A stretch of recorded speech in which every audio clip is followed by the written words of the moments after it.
Hello everyone, welcome you all to my YouTube channel. So today we are going to start our next topic. Our chapter name is Socialism in Europe and the Russian Revolution. Okay, this is the second part of the video. In my last video I had explained the age of social change, liberals, radicals, conservatives, okay, industrial society and social change. And today we are going to talk about outlooks of nationalists, liberals and radicals. Okay, so overall you know that who is radicals, conservatives and all liberals. Okay, what the behavior of that people. Okay, so next proceed further. Almost all industries were privately owned. However, many of the liberals and radicals had their own property and were also employers. ठीक है, इसका मतलब क्या है कि देखो धीरे धीरे मैंने बताया था ना कि इंडस्ट्री डेवलप कर रही थी तो उसमें क्या हुआ कि जितने मतलब मैक्सिमम लोग के पास वो प्राइवेट ओन्ड खुद की प्रॉपर्टी थी, लोग स्टेबलाइज करते जा रहे थे और जितने लिबरल्स और रेडिकल्स थे मैक्सिमम के पास ओन प्रॉपर्टी और उनके पास एम्प्लॉयर्स भी खुद के थे, उनको ढूंढने की ज़रूरत नहीं पड़ती थी. They had made their wealth through industrial ventures और ट्रेड. ठीक है, उनको ये जो पैसा वो बनाते थे वो अपनी ट्रेड से ही, अपने बिजनेस से वो इतना ज़्यादा कमा लेते थे कि वो बहुत ही ईजी उनके लिए था. They believe that benefits could be achieve. ठीक है, उनको अभी धीरे धीरे लगने लगा था कि बेनिफिट्स हमें मिल सकती है, हम उसे बहुत ईजिली हम हैंडल करके उसे क्या गेन कर सकते हैं, हमारा प्रॉफिट हो सकता है इंडस्ट्री को बढ़ा के. ठीक है, उसके बाद से उन्होंने धीरे धीरे काम पे फोकस किया. They believe the benefits could be achieved if the workforce in the economy was healthy and citizens were educated. ठीक है, उनको ये लगा कि अगर वर्कफोर्स हमारा बहुत अच्छा रहा, ठीक है, लोग बहुत ज़्यादा पार्टिसिपेट करें, उनको थोड़ा पढ़ाया जाए तो क्या होगा, हमारी इंडस्ट्री धीरे धीरे ग्रो करेगी. Okay, in France they believed in the value of individual effort, labor and enterprise.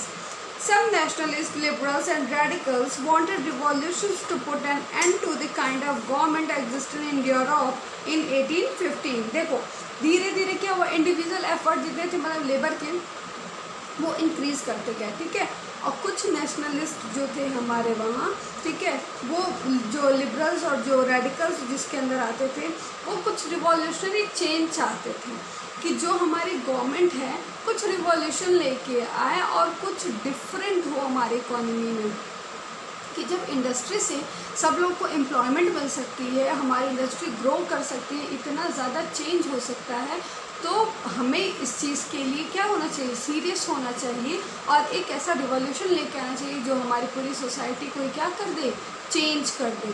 ठीक है, next in France, Italy, Germany and Russia, they became revolutionaries and worked to overthrow existing monarch. ठीक है, जितना ये monarchy system था और ये सब धीरे धीरे उनको सब लोगों ने काम करना शुरू कर दिया. ठीक है, कि अब हम किसी और की नहीं सुनेंगे, हमें अपना राइट चाहिए, हमें अपना हक चाहिए. ठीक है, अब देखो जो आफ्टर 1815 के पहले की अभी तक हम बात करें तो उसके बाद देखो क्या हुआ. एक शख्स थे Giuseppe Mazzini and Italian nationalist, ये इटली के थे. ठीक है, और ये conspired with other to form Italy where all citizens would have equal rights. Italy में उस टाइम में क्या था, इक्वल राइट्स थे सारे लोगों के पास, कोई भी ऐसा नहीं, मोनार्की सिस्टम जो था ऐसा कुछ नहीं था कि मतलब एक ऐसे सेक्टर वाले लोगों को, एक ग्रुप के लोगों को हम क्या करेंगे, बेनिफिट्स देंगे और मतलब प्रिविलेजेस उनके लिए होंगी और एक ग्रुप लोग के लोगों को उनको हटा दिया जाएगा, ऐसा कुछ भी उस टाइम में नहीं था, वहाँ पे नहीं था. ठीक है, तो जो मज़ीनी थे वो इस चीज़ को सोचे कि ये बहुत अच्छी चीज़ है और इसे हमें क्या करना चाहिए, ओवरऑल स्प्रेड करना चाहिए, फैलाना चाहिए इस बात को कि ये बहुत ही रिवॉल्यूशन मतलब एक रिवॉल्यूशनरी पार्ट है जो कि सबको फॉलो करना चाहिए और लेके आना चाहिए. Next topic is the coming of socialism in Europe. By the mid 19th century के बीच की हम बात कर रहे हैं. Socialist ideas spread through Europe and attract wide spread attention. ठीक है, ये जो सोशलिज्म का जो आइडिया था ना ये यूरोप से फिर धीरे धीरे धीरे क्या करते गया, इंक्रीज करते गया, बढ़ते गए, बहुत फैल गया। समझो तो कि ये बहुत अच्छी चीज़ है और इसे पूरी दुनिया को क्या करना चाहिए, फॉलो करना चाहिए। ये जो सोशलिज्म है, जो इंडस्ट्रियलिज्म है, जो इंडस्ट्री लोग सेटअप कर रहे हैं, सोसाइटी के वेलफेयर के लिए काम कर रहे हैं, इससे सिर्फ सोसाइटी के लोगों को फ़ायदा नहीं होता है, इससे हमारी पूरी इकोनॉमी को फ़ायदा होता है। ओके, सो उसके बाद क्या हुआ, धीरे धीरे सब ग्रो करने लगा। Socialist believe that the property class were only concerned with their personal gain and not with the welfare of those who made the property productive। जो प्रॉपर्टी के लिए काम कर रहे हैं, जो एग्रीकल्चर सेक्टर में काम कर, जो इंडस्ट्री में काम कर रहे हैं, जो उनको प्रोडक्टिव बना रहे हैं, उनके लिए सोसाइटी हमारी खड़ी नहीं रह रही थी, ठीक है, उनके वेलफेयर के लिए काम नहीं कर रही थी। वो सिर्फ अपना पर्सनल बेनिफिट देखते थे, अपनी संपत्ति को बढ़ाने की कोशिश करते थे, लोगों की नहीं। तो ये जो थिंकिंग थी ये हमें चेंज करनी थी इस टाइम में। So they suggested that a campaign that instead of individual control property should be control collectively. तो वो सजेस्ट किए कि जो हमारी जो प्रॉपर्टी है, लोगों के पास जो प्रॉपर्टीज़ हैं, जो खुद को जीते लिबरल्स हैं और रेडिकल्स हैं, उनके पास जो ओन प्रॉपर्टी है वो उनका इंडिविजुअल कंट्रोल ना हो के वो कैसा कंट्रोल हो, कलेक्टिवली कंट्रोल हो, सब लोग उसमें क्या हो, इन्वॉल्व हो। Okay, A leading English manufacturer Robert oven जो 1771 to 1858 तक थे, demanded to build a cooperative community called New Harmony in Indian, ठीक है, इंडियाना, यूएसए में ये था, न्यू हारमोनी इन इंडियाना। अगर आपसे पूछा जाएगा तो रॉबर्ट ओवन के बारे में आप लिखोगे, ये फ्रेंच, और एक और थे फ्रेंच सोशलिस्ट जो थे लुइस ब्लैंक, ठीक है, wanted the government to encourage cooperatives and replace capitalist enterprise। Capitalist मतलब जो खुद का कैपिटल इंक्रीज करे, जो ओन करके बैठे हुए हैं, जो उनके सेल्फ के बारे में सिर्फ सोच रहे हैं, वो वाला नहीं करना है, अब वी के बारे में सोचना है। समझे, मतलब आई के बारे में, अब वी के बारे में, मतलब मैं नहीं, हम लेके चलना है हमें अब। और ये क्या होना चाहिए, हमारी जो सोसाइटी वो कोऑपरेटिव हो, एक दूसरे की हेल्प करे। सहकारिता मतलब क्या, साथ में काम करना, और एक ही मतलब प्राइवेट जो है आपका और जितने लोग हैं, जो प्रोडक्टिव लोग हैं, दोनों को मिलाओ, दोनों साथ में काम करेंगे तो हमारी इकोनॉमी कहीं ना कहीं जाके क्या करेगी, ग्रो करेगी। ठीक है, These cooperative were to be associations of people who produced goods together and divided the profit according to the work done by members। ठीक है, और ये जो कोऑपरेटिव सोसाइटी बनेगी वो क्या करेगी, साथ में गुड्स को प्रोड्यूस करेंगे हम, साथ में उसको प्रॉफिट्स जो भी उससे अर्न होगी, जो प्रॉफिट अर्न होगी उसको हम साथ में डिवाइड करेंगे, और अपने अपने अकॉर्डिंग जो जिसकी कैपेबिलिटी रखता है, जिसकी जितनी कैपेसिटी है उसके अकॉर्डिंग काम होगा, उसको वैसा वर्क दिया जाएगा। ठीक है, तो ये तो रहा कि सोशलिज्म पूरे जगह, हर जगह क्या किया जाए, फैलाया जाए। नेक्स्ट हम बात करेंगे सपोर्ट फॉर सोशलिज्म, जिसमें कार्ल मार्क्स और फ्रेडरिक एंगल्स थे। ये लोग क्या है, इंडस्ट्रियल सोसाइटी के लिए बहुत ज़्यादा, मतलब कार्ल मार्क्स जो थे वो आर्ग्यू किए, एक आर्ग्यूमेंट हुई जिसमें इंडस्ट्रियल सोसाइटी को, जो ये कैपिटलिस्ट चल रहा था उस टाइम में, उसके वर्कर्स के लिए वो खड़े हुए, उन लोगों के लिए लड़े कि जितनी ये प्रॉफिट हैं ये कौन, हमारे वर्कर्स कमा रहे हैं। आप मतलब आप एक बॉस हो समझो तो, आपकी इंडस्ट्री है, आपकी प्रॉपर्टी है, लेकिन आप उसको प्रोडक्टिव बनाने के लिए कुछ भी नहीं कर रहे हो। कर कौन रहा है, हमारे वर्कर्स कर रहे हैं। ठीक है, तो उनकी ग्रोथ के लिए हमको सोचना चाहिए। The conditions of workers could not improve till the profit was accumulated by private capitalist. ठीक है, कंडीशन जो हमारे वर्कर की है वो तब तक इम्प्रूव, ये कार्ल मार्क्स बोले थे। ठीक है, कंडीशन हमारे वर्कर की तब तक इम्प्रूव नहीं होगी जब तक ये जो प्राइवेट कैपिटलिस्ट प्रॉफिट लेके बैठेंगे, अपना प्रॉफिट वो लोग खुद लेके बैठेंगे, तब तक हमारी जो ये वर्कर की कंडीशन है, ठीक है, जो हमारी सोसाइटी की कंडीशन है वो ठीक नहीं होगी। तो ये जो प्राइवेटाइजेशन है इसको क्या किया जाए, हटाया जाए। ही believe that to overthrow capitalism, workers had to construct a radically socialist society where all property was socially controlled। ये किस फेवर में थे कि हमें एक पर्टिकुलर ऐसा मत दो कि किसी एक की प्रॉपर्टी है उस पर लोग काम कर रहे हैं, नहीं, वो जो प्रॉपर्टी है वो सबके लिए अवेलेबल है, उसे सब यूज़ कर सकते हैं, ठीक है। सबको राइट दो, इक्वल राइट्स दो, आप ऐसे डिवाइड मत करो, ठीक है।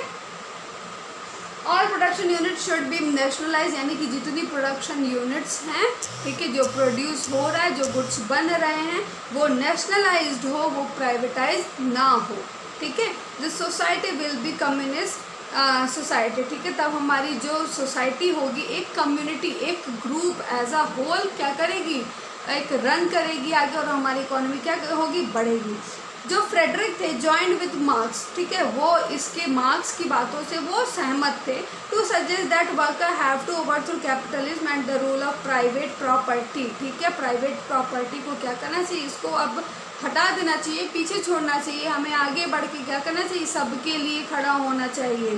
सपोर्ट फॉर सोशलिज्म, देखो अब सोशलिज्म का सपोर्ट इतने लोगों को मिल गया ना, तो धीरे धीरे सबका माइंडसेट क्रिएट होने लगा कि हाँ ये चीज़ें क्या हैं, सही हैं।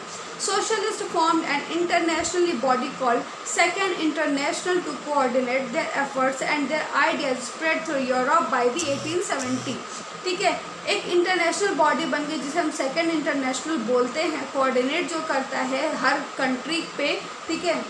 तो ये जो आइडिया था ये धीरे धीरे क्या होने लगा, स्प्रेड होने लगा। कहाँ से स्प्रेड होना शुरू हुआ, यूरोप से, ठीक है। In England and Germany workers formed association to fight for better living and working condition, और इसी का कहीं ना कहीं नतीजा था कि इंग्लैंड में, जर्मनी में इसका इफेक्ट पड़ा, और वहाँ के वर्कर्स क्या हुए, एसोसिएट होके, ग्रुप बना के, इकट्ठा होके वो फाइट किए कि हमें भी बेटर लाइफ जीना है, हमें भी लाइफ अच्छी बनानी है, हमारी वर्किंग कंडीशन आप सही करो, ठीक है। They set up funds to help members in time of distress, ठीक है। मतलब वो बोले कि हम जब परेशान होते हैं, जब इकोनॉमिक कंडीशन हमारी ख़राब हो जाती है, पैसे के लिए सब लोग मतलब अन्न के लिए मोहताज हो जाते हैं, हमें उस टाइम में हेल्प चाहिए, क्यों, क्योंकि ये हमारा राइट है, ठीक है, इंडिविजुअल राइट आप दीजिए। They set up funds to help members in time of distress, ठीक है। They demanded reduce working hours and the right to vote, ठीक है। अब वो बोले कि एक फंड हर ऑर्गेनाइजेशन में, इंडस्ट्री में एक फंड इकट्ठा किया जाए कि अगर किसी वर्कर को प्रॉब्लम होती है, उसके वहाँ कंडीशन सही नहीं होती है, तो वो उस फंड में से पैसे निकाल के उसको दिया जाएगा, एक एज अ हेल्प, ठीक है। उसके बाद क्या हुआ कि वो और डिमांड क्या की कि हमारी जो वर्किंग आवर है, जो हम लोग दिन रात काम करते हैं, जिसकी लिमिट नहीं है, उसको ख़त्म करो, एक टाइम सेट करो, your working hour will be this to this, ठीक है। यहाँ से यहाँ तक आपका 8 सुबह 8 से रात के 8, मतलब जो भी आपको तय करना है, एक आप बाउंड्री बता दो, एक लिमिटेशन बता दो, हम उतना ही काम करेंगे। और हमें एक और चीज़ चाहिए, क्या चाहिए, हमें राइट टू वोट चाहिए, ठीक है। हमें वोटिंग राइट्स चाहिए कि हम वोट कर सकें, हमारे लिए जो खड़ा होगा उसको हम खुद सेलेक्ट करें कि हमारे लिए कौन लड़ेगा, ये आप लोग अपने अपने आप से डिसाइड नहीं करोगे। In Germany these association worked with social democratic party SPD जिसको बोलते हैं, and help to win parliamentary seats, ठीक है। और यही नतीजा था कि पार्लियामेंट सीट्स भी डेवलप हुई, ठीक है। वो लोग वोटिंग राइट्स उन लोग को मिली, SPD बनाया गया, सोशल डेमोक्रेटिक पार्टी बनाई गई जो हमारे लोकतंत्र के लिए काम करेगी। 1905 में 1905 में तो वो क्या हुआ, socialist and trade unionist formed labour party in Britain and socialist party in France, ठीक है। अब देखो ब्रिटेन में वही लेबर पार्टी बनी और फ्रांस में क्या बना, सोशलिस्ट पार्टी बना। However till 1914 socialist did not succeed in forming a government in Europe, लेकिन यूरोप में 1914 तक अभी जितनी सोसाइटी के जो ग्रुप थे अभी गवर्नमेंट बना नहीं पाए थे, इतना इन्फ्लुएंस नहीं कर पाए थे कि एक उनके मन वाली कह लो तो मन का सरकार खड़ा हो, but they were represented by strong figure in parliamentary politics and their ideas shaped legislation, ठीक है।